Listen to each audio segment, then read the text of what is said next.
Hola amigos, ¿cómo están? Bienvenidos a este podcast Programación 101. Mi nombre es Roberto Díaz y en este podcast vamos a cubrir temas de programación, soft skills y más. Hola, ¿cómo están? Bienvenidos a este episodio de este podcast Programación 101. Este es el episodio 19 y el tema de hoy va a ser sobre los 4 pilares de la programación orientada a objetos.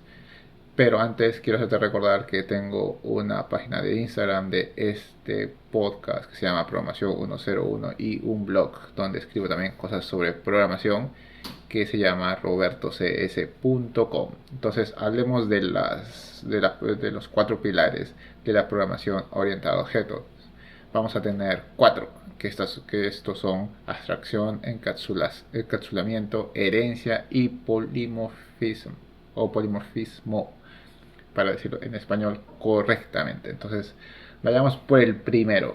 Se llama abstracción. ¿Qué es abstraer? O sea, en este principio, la cosa es de que simplemente nos ubiquemos pensemos en la lógica de lo que va a tener nuestro programa, ¿no? Por ejemplo, qué variables va a tener, qué métodos, y esos métodos, qué argumentos van a necesitar, y estos métodos qué tipo de values van a retornar y cómo estos están entrelazados. Vamos a también ponerle a nuestros métodos o nuestros variables todo eso, ¿no? Esa capacidad. Entonces, abstracción es eso, ¿no?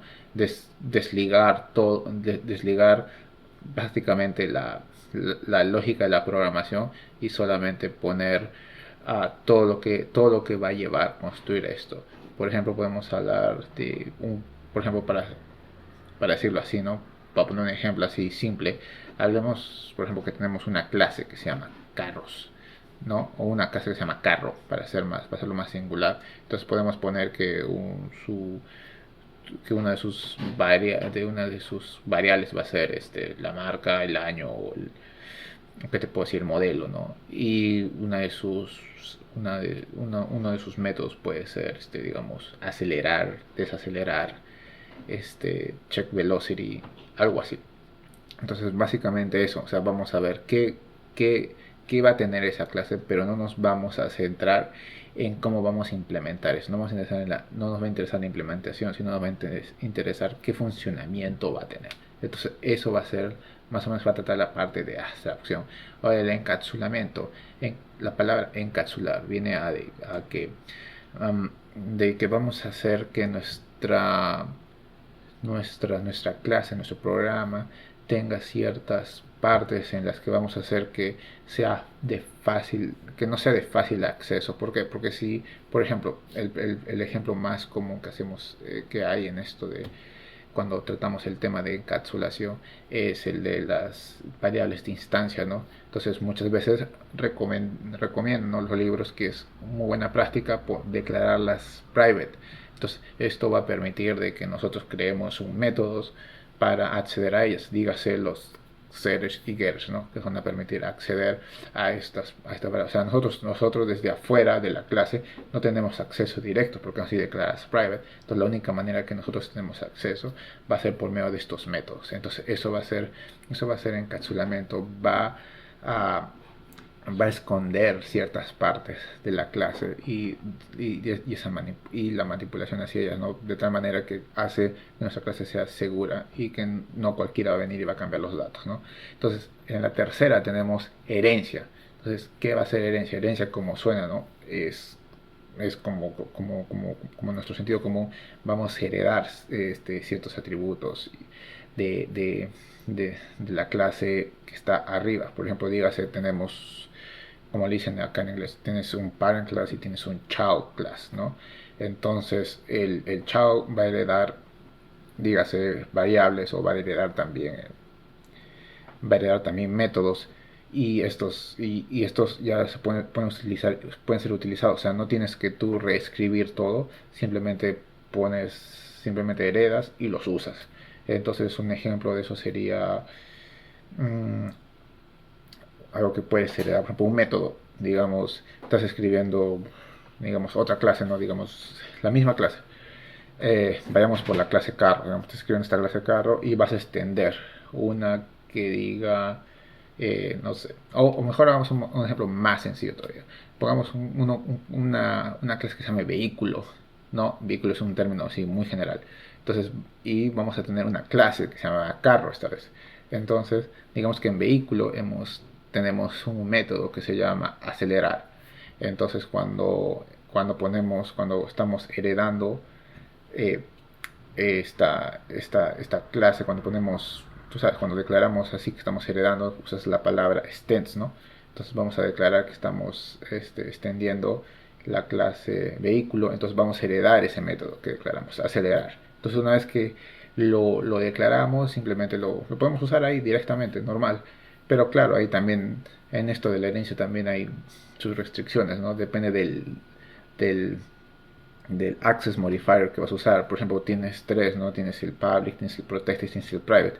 Entonces va a haber ciertas reglas que vamos a tener que tener en cuenta. Entonces, pero básicamente eso es esto de la herencia, ¿no? La herencia es como cuando simplemente heredas lo que te da tu padre. En este caso, lo que nos da la clase vehículo. Entonces, y vayamos por el cuarto pilar. El cuarto pilar va a ser el polimorfismo. El polimorfismo. Así es, se me sale cuando lo aprendí en inglés. Entonces, el polimorfismo que nos dice polimorfo. Poli significa muchos, morfo, forma. Entonces, esta capa, esto te va a ayudar, o una manera fácil que te puede ayudar a entender qué es el polimorfismo. Es, por ejemplo, tenemos un método y digamos que este método, eh, para hacerlo más sencillo, te puedo poner, claro, utilizamos el método acelerar. Entonces, digamos que tenemos nuestra misma clase, ¿no? Tenemos nuestra clase que se llama vehículo. Esta clase tiene su método que se llama acelerar. Y resulta que tengo dos clases que van a salir de esa clase de vehículos. Dígase una que sea carro y otra que sea bicicleta. Y cuando tú aceleras un carro, te das cuenta que tú utilizas diferentes cosas. Por ejemplo, cuando aceleras el carro, aprietas el acelerador y acelera. Pero cuando aceleras en la bicicleta, ¿qué haces? Tienes que pedalear más fuerte. Entonces, aquí viene el polimorfismo. O sea, para acelerar en, digamos, en la clase carro, requiere otra implementación que vas a necesitar como para acelerar en una bicicleta, ¿te das cuenta? Pero sin embargo, los dos te dan el mismo efecto, que sale de acelerar, el cambiar de velocidad en un determinado tiempo. Entonces nos va a proveer el mismo output, pero en diferente magnitud y con diferente input. Y claro, el output te estoy hablando desde un método muy jaleo, ¿no? Que vamos a notar ese cambio de velocidad, que es la definición de aceleración, pero no va a ser en la misma magnitud, ¿no? Va a ser, digamos, es otra escala. Pero básicamente eso nos da. O digamos cuando declaramos un constructor, ¿no? Y resulta de que el constructor le podemos dar varias, este, digamos, puede tener varios argumentos. Por ejemplo, puede ser de que no reciba argumentos, puede ser que reciba uno, dos, tres, cuatro, así. Igualmente con los, con las clases que hemos heredado. Puede ser de que de una clase, de una clase padre o parent class, vamos a recibir eh, un método que nos diga que este método tiene dos argumentos, pero resulta que nosotros, para crear nuestra clase que va a heredar este método, vamos a necesitar que tenga tres. Entonces ya eso que estamos así un poco que modificando el número de argumentos, eso es más o menos este polimorfismo. Entonces esos van a ser los cuatro pilares de la programación orientada a objetos. Pero tú tal vez te vas a preguntar por qué esto es necesario, por qué mucho se habla de estos términos, ¿no? Esto es muy necesario cuando vas a utilizar frameworks. Es lo que me he dado cuenta yo. Por ejemplo, estoy aprendiendo cómo utilizar Spring Frameworks, ¿no? Y entonces ahí me he dado cuenta que estos términos de abstracción, encapsulamiento, herencia y polimorfismo son muy comunes, se usa mucho. Entonces, que tú tengas ya un manejo de los principios, de los fundamentos, te va a ayudar bastante para que puedas escribir programas así de calidad y que puedas trabajar ya en en un programa que va a ser utilizado en la vida real.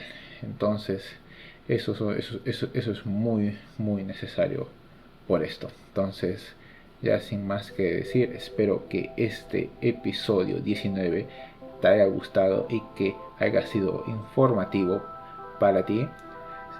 Me paso a despedir, pero otra vez quisiera hacerte recordar que este podcast tiene su página de Instagram, programación studio 101, y su blog. Bueno, es mi blog, que se llama robertocs.com, donde pongo cosas de programación. Y sin más que decir, hasta la próxima. Chao.